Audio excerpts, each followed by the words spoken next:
नमस्कार विद्यार्थ्यांनो, माझे नाव माधुरी राजभर आहे। मी तुम्हाला हिंदी हा विषय शिकवणार आहे। आज विद्यालय तुमच्या स्वागत करत आहे। आज जो आपला समोर धडा आहे त्याचं नाव काय आहे? उपसर्ग आणि प्रत्यय। काय आहे? उपसर्ग आणि प्रत्यय। आणि उपसर्ग आणि प्रत्ययचा हा दुसरा सीझन आहे। पहिल्या सीझन मध्ये आपण बघितले यांची परिभाषा आणि काही उदाहरण पाहिले। आता आपण काय पाहणार आहे? यांचे प्रश्न किंवा उत्तरे। तर कशा प्रमाणे यांचे प्रश्न किंवा उत्तरे येणार हे आपण पाहणार आहे। तर चला पाहूया। बघा, तुमच्या समोर आता आलेला आहे प्रश्न पहिला। कोणता? पहिला प्रश्न आलेला आहे। तर पहिला प्रश्न काय आहे? चला बघूया। निम्नलिखित शब्दों के कई साथ उचित उपसर्ग शब्द बनाओ। तर इथे दिलेलं आहे की निम्नलिखित जे शब्द दिलेला आहे त्यांचा कई शब्दातून किंवा उचित उपसर्ग लगाकर नवीन शब्द बनवायचा आहे। काय करायचं आहे? नवीन शब्द बनवायचा आहे। तर याप्रमाणे तुम्ही बघणार की देश किंवा विदेश। तर इथे काय बघणार? देशचा काय होणार? विदेश होणार। दुसरा, मानचा काय होणार? सम्मान। मानचा काय होणार? सम्मान। दुसरा, पुत्रचा काय होणार? सुपुत्र। पुत्रचा काय होणार? सुपुत्र। ज्ञानचा अज्ञान। ज्ञानचा काय होणार? अज्ञान। यशचा अपयश। यशचा काय होणार? अपयश। सत्यचे असत्य। तर याप्रमाणे इथे तुम्ही पाहिला का छेद म्हणजे 6 तुमचा असा उपसर्ग लावून शब्द बनायचा होता, ते त्यांचा उपसर्ग लगायचा होता। तर अशा प्रमाणे हा शब्द तुम्हाला दिलेले आहेत। आता इथे बघा, इथे प्रश्न दूसरा दिलेला आहे। निम्नलिखित शब्द में मूल शब्द तथा उपसर्ग अलग करके लिखो। इथे निम्नलिखित शब्द तुम्हाला दिलेले आहे। यांच्यात काय करायचे आहे? शब्द तथा उपसर्ग लावून तुम्हाला पुन्हा लिहायचं आहे। तर इथे बघा, पहिला शब्द उपसर्ग आणि हा मूल शब्द आहे। पुन्हा बघूया, शब्द उपसर्ग आणि हा मूल शब्द आहे। तर याप्रमाणे काय करायचे आहे? तुम्हाला जे मूल शब्द आहेत तेथून तुम्हाला उपसर्ग लावून त्यांना लिहायचं आहे, त्यांना वेगळा करून लिहायचा आहे। तर पहिला काय आहे? निडर। आणि उपसर्ग काय आहे? नी। माहिती आहे ना तुम्हाला, जे पण शब्द असतात त्याला त्यांचा पहिला शब्द ही काय असतात? उपसर्ग असतात। पुन्हा मी सांगत आहे, जे तुमचा शब्द आहे त्या शब्दाचा पहिला अक्षर काय असतात? उपसर्ग असतात। तर इथे तुम्ही पाहणार की निडर म्हणजे नी म्हणजे काय आहे? नी उपसर्ग आहे। धन डर। मूल शब्द काय आहे त्यांचा? डर। मूल शब्द काय आहे त्यांचा? डर। इथे बघा दुसरा अनपढ। तर उपसर्ग काय आहे यांचा? अन। काय आहे? अन। आणि मूल शब्द काय आहे यांचा? पड। काय आहे? पड। तर अनपडचा अन हा एक उपसर्ग आहे आणि पण हा मूल शब्द आहे। तर याबरोबर असंही परिवर्तन होऊन जात आहे। तिसरा बघा, सहर्ष म्हणजे स धन हर्ष म्हणजे स जे तुमचा उपसर्ग आहे आणि हर्ष यात मूल शब्द आलेला आहे। आता इथे बघा, शब्द कुसमय। काय आहे? कुसमय। तर उपसर्ग काय आहे? कु आणि मूल शब्द काय आहे? समय।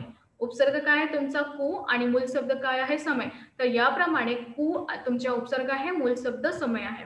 आता इथे पाचवा, बेकसूर। काय आहे? बेकसूर। तर इथे तुम्ही पाहणार की बे हा जे उपसर्ग आहे आणि कसूर हा मूल शब्द आहे। कळलं? हो। तर इथे बघा, ना समज। ना जे आहे उपसर्ग आहे। ना काय आहे तुमचा? उपसर्ग आहे आणि मूल शब्द काय आहे? समज। तर याप्रमाणे ना समज असंही केलेले आहे। कळलं की नाही? हो।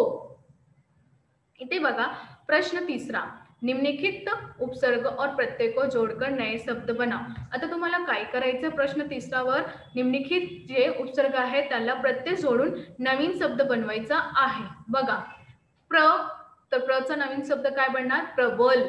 काय बनणार? प्रबल। प्र बद्दल काय होणार? प्रबल।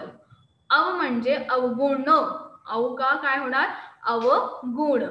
अप म्हणजे अपमान। अपचा काय होणार? अपमान। आणि इथे चौथा जे आहे वान म्हणजे दयावान। काय होणार? वानचा काय होणार? दयावान। ई दानी। तर ईचा काय होणार? दानी। इत म्हणजे सुगंधित। काय होणार? सुगंधित। तर याप्रमाणे असंही उपसर्ग लावून प्रत्यय जोडून नवीन शब्द तयार होऊन जात आहे। कळतं की नाही तुम्हाला?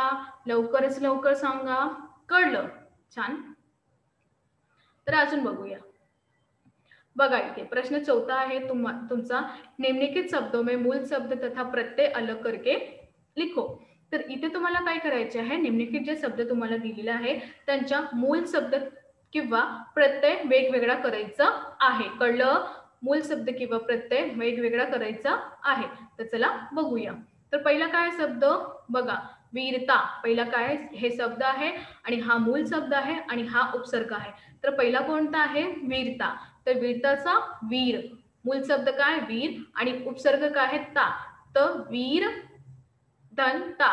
तर काय झाला, वीरता झाला. वीर धनता काय झाला, वीरता झाला. आता दुसरा बघा, अभिमानी. काय आहे, अभिमानी.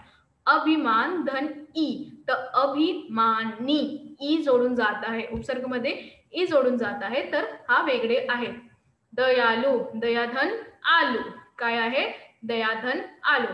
तर इथे जे दयालू दिलेलं आहे याप्रमाणे असंही दिलेलं आहे. कळलं हो. आता चौथा बघा, भारतीय. भारत धन इय. काय आहे, भारत धन इय. मूल शब्द भारत आणि उपसर्ग इय. तर याप्रमाणे यांचं परिवर्तन असंही होलेलं आहे. श्रीमान. श्रीधन मान. काय आहे, श्रीधन मान. तर श्रीमान. अंकित. अगधन इत. तर याप्रमाणे हा प्रत्यय आणि अलग जोडून कसा प्रमाणे लिहायचा आहे असंही दिलेले आहे. तर आता इथे काय करायचं आहे, आता बघा इथे निम्नलिखित शब्दों में प्रत्यय लगाकर नए शब्द बनाओ. आता काय करायचं, निम्नलिखित हा जे शब्द आहे त्यातून प्रत्यय हा लावून नवीन शब्द बनवायचा आहे. प्रत्यय हा लावून नवीन शब्द बनवायचा आहे तुम्हाला. जसा श्रद्धा तर श्रद्धालू. इथे काय दिलेलं आहे, श्रद्धा चा काय होणार, श्रद्धालू. काय होणार, श्रद्धालू. कायरचा कायरता. कायरचा काय होणार, कायरता. तर याप्रमाणे श्रद्धाचा श्रद्धालू आणि कायरचा काय होणार, कायरता. लोभचा लोभी. लोभचा काय होणार, लोभी. तर याप्रमाणे प्रत्यय लावून नवीन जे शब्द आहे ते असं बनवून जात आहे. कळतं हो. आता इथे बघा, निम्नलिखित प्रत्यय लगाकर शब्द बनाकर लिखो. ते तसंच आहे. दाळचा काय होणार, समजदार. दाळचा काय होणार, समजदार. इक्का काय होणार, सामाजिक. काय होणार, इक्का सामाजिक. वानचा गुणवान. तर याप्रमाणे तुम्ही बघणार की असंही परिवर्तन दिलेले आहे. कळतं की नाही, लवकरच लवकर सांगा हो. तर अजून काय आहे बघूया. आता तुमच्या समोर आलेला आहे प्रश्न 6वा. कोणता, प्रश्न 6वा आलेला आहे बघा. निम्नलिखित शब्दों में उपसर्ग और प्रत्यय लगाकर नए शब्द लिखो तथा उनके वाक्य बनाओ. आता तुम्हाला काय करायचं आहे, निम्नलिखित जे शब्द दिलेला आहे, निम्नलिखित जे शब्द दिलेला आहे त्या शब्दाला उपसर्ग आणि प्रत्यय लगाकर म्हणजे प्रत्यय लावून काय करायचं आहे, नवीन शब्द लिहायचा आहे किंवा नवीन वाक्य बनवायचा आहे. कळतं की नाही तुम्हाला हो. तर चला बघूया. दिन म्हणजे प्रतिदिन. मैं प्रतिदिन व्यायाम करता हूँ. मी प्रतिदिन म्हणजे नियमित रूपातून व्यायाम करत आहे. दुसरा, दिनभर. कल दिनभर बारिश होती रही. काल म्हणजे उद्या बारिश, दिवसभर बारिश होऊन वर्षा होत होते. तर याप्रमाणे नम्र. नम्रचं काय होणार, विनम्र. काय होणार, विनम्र. सलील बडा विनम्र लड़का है. सलील म्हणजे हा सलीलचा बडा म्हणजे खूपच विनम्र मुलगा आहे. तर याप्रमाणे नम्रता. नम्रता काय, मनु का व्यवहार सदैव नम्रता से परिपूर्ण होता है. मनु यांचा व्यवहार सदैव नम्रतातून परिपूर्ण होऊन जात आहे. तर याबद्दल तुम्ही बघणार की यांच्या नम्रता किंवा विनम्र हा बद्दल यांचं परिवर्तन असंही होणार आहे. आता इथे बघणार डर. डर म्हणजे निडर आणि डरपोक. डरचं काय होणार, निडर आणि डरपोक. तर बघा, रुची एक निडर लडकी है. रुची हे जे मुलगी आहे ती खूपच निडर आहे. तर याप्रमाणे तुम्ही बघणार की निडर यांचा अर्थ असंही दिलेला आहे. दुसरा, डरपोक. मृत्युजय एक डरपोक लडका है. मृत्युजय म्हणजे मृत्युजय एक मुलगा आहे, ते खूपच डरपोक आहे. तर याप्रमाणे तुम्ही बघितलं की यांचं परिवर्तन कसं बद्दल होत आहे. कळतं की नाही हो. तर चला अजून बघूया. बघा, इथे जल दिलेला आहे. जल काय दिलेला आहे, जल. तर जलचा निर्जल आणि जलहीन. काय आहे, निर्जल आणि जलहीन. तर निर्जल, मेरी माँ कई दिन तक निर्जल उपवास करती है. निर्जल म्हणजे बिना पाणीचं. तर इथे म्हणाले आहे की निर्जल म्हणजे बिना पाणीचं आणि जलहीन पण तसेच आहे. तर मेरी माँ कई दिन तक निर्जल उपवास करती है. माझी आई किती दिवस निर्जल म्हणजे बिना पाणीचा उपवास करत आहे. तर याबद्दल तुम्हाला परिवर्तन दिसत आहेत की नाही हो. जलहीन, मैं जलाशय जलहीन क्यों है. यह जलाशय म्हणजे हा जे जलाशय, हे जे तलाव आहे किंवा जलाशय जे आहे ते जलहीन काय म्हणजे इथे पाणी का नाही आहे. याबद्दल दोघांचं जे अर्थ आहे ते तसेच आहे, परंतु जेव्हा आपण वाक्य जे करते ते वेगवेगळं आहे. इथे बघा, साहस म्हणजे दुस्साहस आणि साहसी. तर परीक्षा में नकल करने का दुस्साहस मत करो. परीक्षामध्ये नकल करायचा हा दुस्साहस तुम्ही नको करू या. साहसी, उदित बहुत साहसी है. उदित हा जो मुलगा आहे ते खूपच साहसी आहे. कळतं की नाही? हो. तर इथे जे साहसी दिलेलं आहे त्याबद्दल ते काय लिहिले आहे? उदित बहुत साहसी है. आता सत्य. सत्य म्हणजे काय? असत्य आणि सत्यवादी. इथे काय? असत्य आणि सत्यवादी. तर याबद्दल तुम्ही इथे बघणार की गांधीजी कभी असत्य नहीं बोलते थे. कारण की सत्याच्या मार्गावर चालत होता, म्हणून इथे दिलेलं आहे की गांधीजी हे कधीही असत्य नाही बोलत आहे. हे कधीही त्यांनी असत्य नाही बोलले. तर याप्रमाणे गांधीजी कधीही असत्य नाही बोलले. सत्यवादी. राजा हरिश्चंद्र सत्यवादी नाम से प्रसिद्ध है. राजा हरिश्चंद्र, तुम्ही नाम ऐकलं आहे की नाही? लवकरच सांगा. ऐकलं आहेत ना? हा. तर राजा हरिश्चंद्र जे आहे ना ते सत्यवादी नामातून प्रसिद्ध आहे. सगळं जागा किंवा हे सत्यनावी म्हणजे सत्यवती हा नामातून प्रसिद्ध झालेला व्यक्ती आहे. कळलं की नाही? हो. तर अजून काय आहे बघूया. बघा, तर आज आपण काय शिकलो? आज आपण शिकलो की कसाप्रमाणे हे जे उपसर्ग आणि प्रत्यय होता त्यांचा प्रश्न कसाबद्दल होत होता आणि यांचा प्रश्न कसाबद्दल होऊन जात आहे ते पण आपण पाहिले. आणि या प्रकाराचा उपयोग किंवा यांचा उपयोग कशासाठी होत आहे, यांचा मूळ शब्द कसा आहे, यांचा प्रत्यय कसा आहे, त्यांना वेगवेगळे कसा करावा, हे सगळं आपण पाहिले.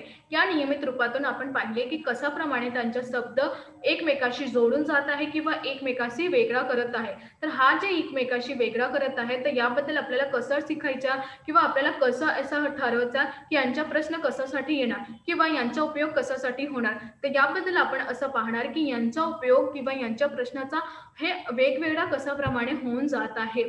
तर इथे काही प्रश्न असं पण दिलेलं आहे ज्यांचा कळत नाही की आपल्याला काय करायचं, ज्यांचा प्रश्न असा आहे की आपल्याला काहीही कळत नाही की यांचा का करायचा.